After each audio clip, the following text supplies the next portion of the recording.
So, who knows anything about the history of Bangladesh? Probably a lot of people who live there, but I certainly didn't, until I was asked to be a delegate on a mission there.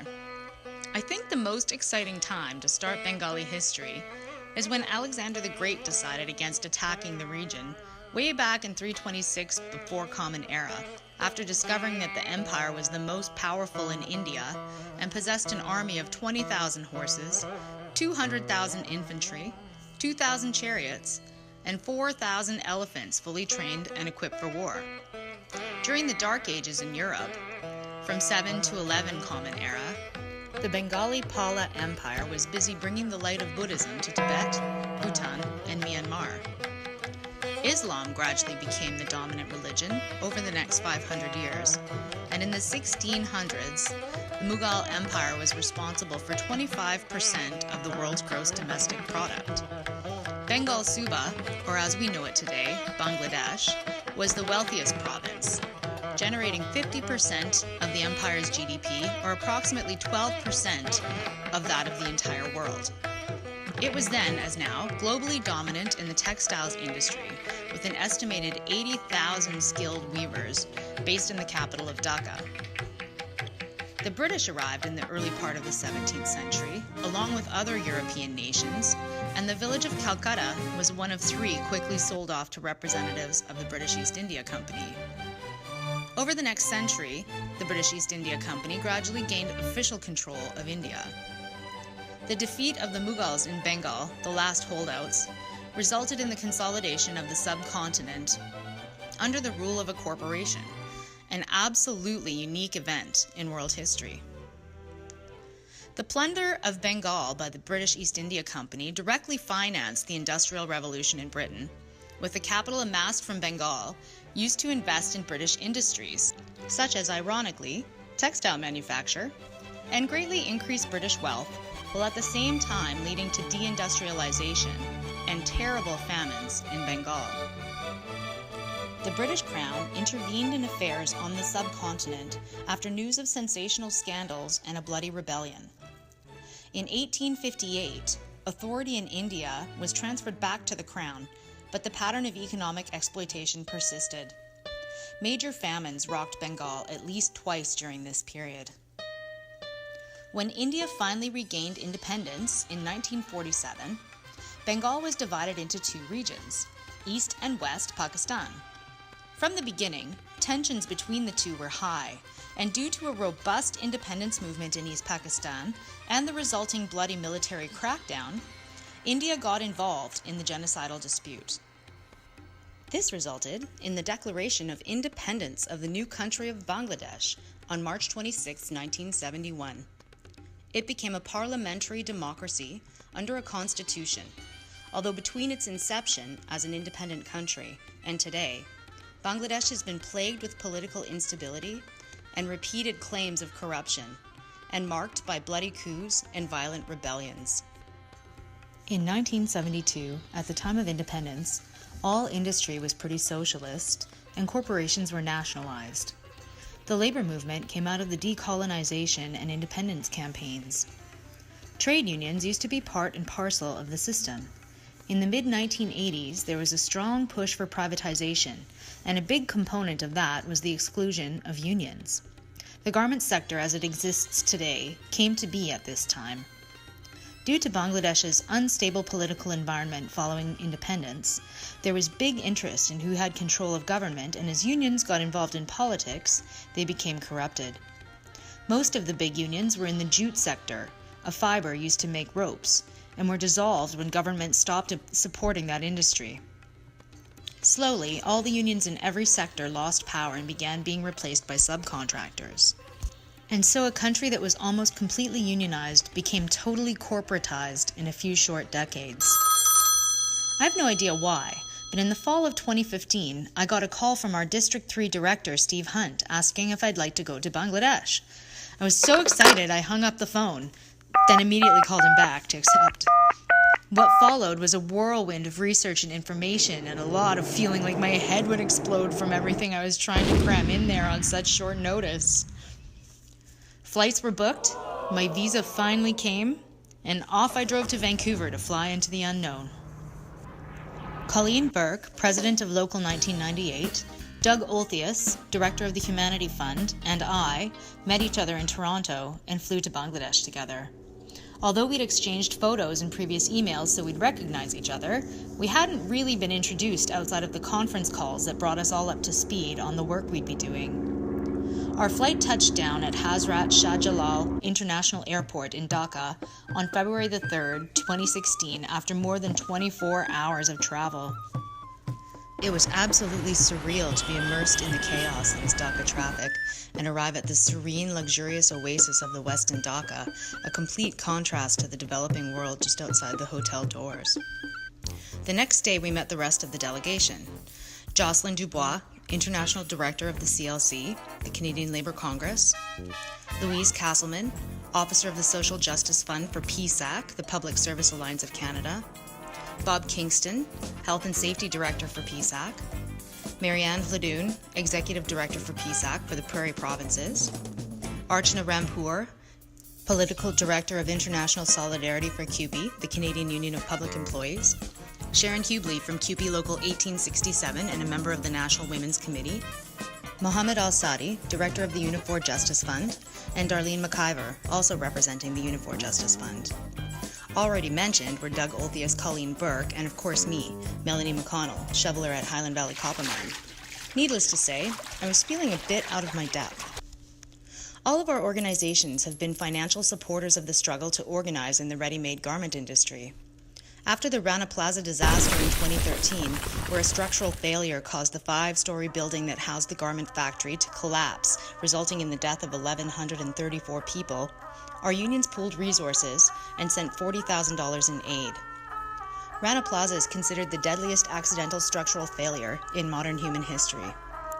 Our guide, /guru, /den mother, Kalpona Akhtar, director of the Bangladeshi Center for Worker Solidarity, or BCWS, gave us a briefing of who we would be meeting with, what we could expect from the workers we'd be talking with, and safety concerns. Due to terrorist activity, thank you ISIS, security for our delegation was quite stringent. During the course of our stay, we had many meetings with many important people. We met with the Bangladeshi Ministry of Labour, the Bangladeshi Garment Manufacturers and Exporters Association, a contingent of representatives of many different Bangladeshi unions, and lots of non-governmental organizations like the ILO, the International Labour Organization, Industrial, and the AFL-CIO, who are all struggling to help workers organize and gain some power. We also met with the Canadian High Commissioner to Bangladesh, Monsieur Benoit Laramie. I thought I was trying to learn a lot before I left. At the beginning of every meeting with these powerful people, everyone would go around the table and introduce themselves. International Director of this, President of that, and it would come around to me inevitably and I would have to say my name and title. Melanie McConnell, laborer in a copper mine. My favorite part of our trip was meeting the garment workers and the staff at the Solidarity Center. We had 2 days of meeting with them, eating with them, and hearing their heartbreaking stories of struggle. We heard survivor testimony from those who lived through the Rana Plaza disaster, from a woman who was trapped in the rubble with her mother's body for 3 days, to one who can't even be in a factory to this day because of the memories of her ordeal, trapped under a piece of the support column for more than a week before being rescued. We also heard from survivors and loved ones of those who died in the Tazreen factory fire. The workers in the factory were locked in by management to prevent them from stealing, and when the fire alarms went off, management all escaped and left the doors locked. Many of the workers jumped out the windows, and many more were killed by smoke and flame. Our delegation visited the Rana Plaza site, which today looks much different than it did. It's a large vacant lot in between 2 buildings, and the foundation is now a small lake where there are apparently catfish. It seemed very peaceful and idyllic, almost park-like in the busy hustle and bustle of Dhaka.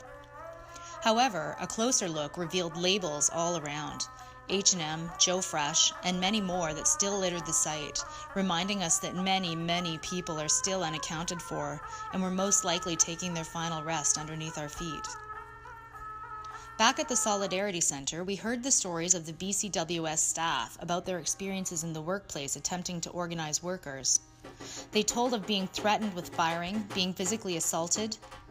One woman was locked in a room and beaten, then had her clothes torn off and was in imminent danger of being raped, but managed to escape from the room and co-workers helped her find clothing and escape. One of the men was threatened with physical violence, then followed home by thugs hired by management, and his family was threatened. Kalpona's story is every bit as exciting and harrowing as her staff. She began working in a garment factory at 9 years old, which continues to happen today despite the excellent child labor laws which go largely unenforced. By the time she was 12, she was a union activist, and by 14, she was the president of the union she had helped form. By 2010, Kalpona was running the Bangladeshi Center for Worker Solidarity, which she helped build up from one room to the current 8 centers around the country. The centers help thousands of workers with education, support, direction to other resources, legal representation, filing applications for organization, and smaller, more intangible aids, up to and including a shoulder to cry on and a strong back to lean on. In 2010, there were massive strikes, demonstrations, and marches in an effort to increase the minimum wage to a living wage. Most workers were non-unionized but organizing on a grassroots level, and the BCWS was implicit in this effort.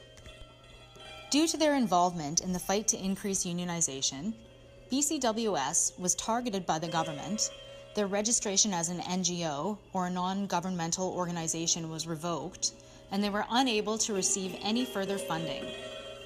They are not supported by dues. Instead, they help fund fledgling unions. On June 10, 2012, Aminul Islam, one of the influential staffers at BCWS, went missing and was found several days later tortured and beaten to death, his body dumped outside of the city. Kalpona went into hiding at the Solidarity Center. While she had offers of sanctuary in several embassies, she felt she had a duty to be available to workers during this dangerous time. On August 12, 2012, Kalpona was discovered and arrested. She was interrogated for 7 days with no rest and remanded to the Central Women's Prison, where women are housed like cattle with no sanitation system, no toilets, no place to wash, for 21 days. She didn't eat anything at the prison. She was so afraid of being poisoned, and the food was appalling. She waited for court days when her family would bring her food. She was accused of detonating an explosive and robbing a sunglasses shop, but was able to prove she was not in the city at the time of the crimes. All charges were dropped for lack of evidence. Through much fighting in court, BCWS eventually regained its NGO registration and is now working harder than ever to give Bangladeshis the courage, education, and strength to fight for their rights, dignity, and respect in an extremely challenging and difficult environment. The Solidarity Center works to support the 4.3 million workers in the garment industry. 90% of these workers are young women, on average 25 to 30 years old. Of these women, 99% came from rural villages to the cities. About half are married, but many single women migrate with family members, parents, grandparents, and siblings. Most of these families live in slum or semi-slum areas close to factories, in 12 by 12 one-room structures that house 7 to 8 people. All amenities are communal, and there are on average about 60 people to a single toilet, and between 20 and 30 people share a gas burner in the cooking area. An average day for a garment worker begins about 4 a.m. when women line up to wait for their turn at a shared water spigot for a shower, then dress and get their children up and ready for school, if the kids are lucky enough to have a spot in the overcrowded school system. Then they make lunch for their families and walk to work around 7 a.m. Most women live within 30 to 40 minutes from their workplaces. Then the real fun begins. A work day generally consists of 12 to 16 hours, though an 8-hour day is the legal standard. During work hours, garment workers experience a whole range of humiliating and intimidating behaviors, from verbal and physical abuse to sexual comments and unwanted touching. They're often docked pay for using the toilet, and if they are lucky enough to have a break for eating, it is taken out their sewing machines as quickly as possible. After work, women shop for dinner on the walk home, then take turns cooking for their families on the shared gas burner if there's enough gas that day for everyone to have a turn in the cooking area. Obviously, there are extreme challenges facing our sisters and brothers in the Bangladeshi garment industry, from basic physical safety to a lack of fundamental respect and dignity. So what's being done about it? So first thing, can you, in short form, describe the purpose of the Accord? Yes, in its shortest form, the purpose of the Accord is to make ready-made garment factories in Bangladesh safe and sustainable. And we're doing that in a few ways. The first way we're doing it is by inspecting factories that produce for the signatory companies to the Accord. The inspections are being done by independent engineers looking at electrical, fire, and structural safety issues. Those reports from the inspections are being provided to the factory owners, to the brands, and to the union signatories to the Accord, together with a corrective action plan that spells out what needs to be fixed and when it needs to be fixed by. We provide technical support and monitoring to the factory owners and to our brands and our labor partners to make sure that the remedial items get fixed. That information is publicly disclosed, and the remediation work is verified by our independent engineers. We also support making factories in Bangladesh's garment sector safe by supporting labor management, safety, and health committees at the factory level. I think it's a normal progression. You inspect the factory to find out what's wrong. You work with the factory and the technical people from the factory to fix the safety hazards, and then you support a labor management committee of people that work at the factory to make sure that the factory stays safe and make sure that safety issues get addressed on a day-to-day basis. And then the fourth way that we support making and keeping garment factories in Bangladesh safe is by supporting the national effort of the government of Bangladesh, the employers in the garment sector of Bangladesh, and the trade unions in the garment sector of Bangladesh through the program technically supported by the ILO to build the local actors' capability to maintain and continue to move forward on safety and health issues in the garment sector after the duration of the Accord ends. Wow, you got everything in there. But one question. Do you personally feel that you're making a difference here? Yes, absolutely. There's been, and you were asking me earlier, a message that we should send to the Canadian brothers and sisters in the labor movement. An important message that needs to be sent is there's been a lot of progress made on safety issues in the garment industry in Bangladesh since Tasreen and Rana Plaza. Thousands of factories that are exporting garments from Bangladesh have been inspected by qualified engineers to identify the most urgent life safety concerns in those factories. That's a major accomplishment. Although the remediation is slower than we would like, at our factories it's at about 50%. So remediation is progressing. Factories are becoming safer. We're absolutely committed to and convinced that the factories that we've inspected will be fully remediated and will be made safe.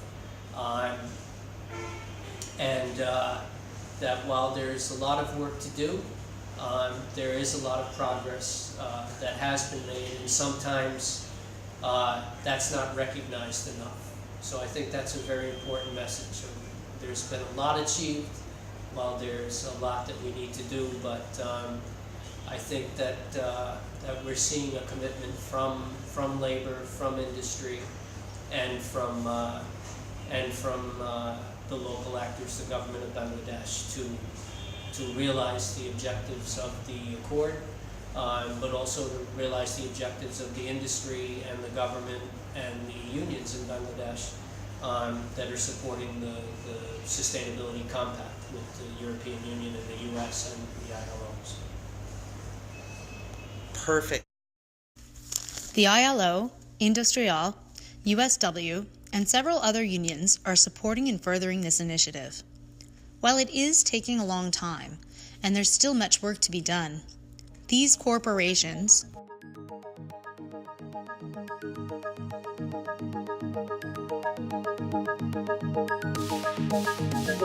have re-signed an agreement to support the Accord into 2021. Another way we can help is by getting our locals to agree to give to the Humanity Fund, the USW program that helps supply the money to send aid after Rana Plaza. In my local, we give 2 cents off every dollar on our paychecks, which adds up to a fairly substantial amount, but you don't really miss it. And lastly, we can pressure companies that haven't signed on to the Accord to reveal where the factories they contract with are located.